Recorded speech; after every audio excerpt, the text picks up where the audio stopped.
Hello everyone, আসসালামু আলাইকুম। আজকে আমি প্রথমবারের মতো ট্রাই করেছি গ্লাস পেইন্টিং, এবং গ্লাস পেইন্টিং করতে গিয়ে আমার যে প্রবলেমগুলো আমি ফেস করেছি সেটাই আজকে আমি আপনাদের সঙ্গে শেয়ার করব। প্রথমেই বলি লাইনারের কথাটা।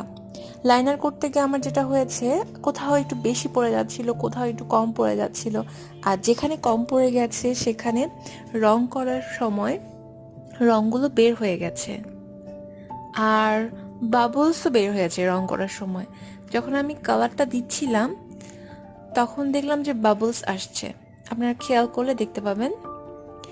এবং আরেকটা প্রবলেম হয়েছে যে আমি প্রথমে মনে হচ্ছিল অনেক গাঢ় হয়েছে, পরে যখন এটা শুকিয়ে যায় তখন দেখলাম যে কালারটা আর একটু হালকা হয়ে গেছে। আমার এটা প্রথমবার করেছি, আমার মনে হয় আরও কয়েকবার ট্রাই করলে আরও ভালো হবে।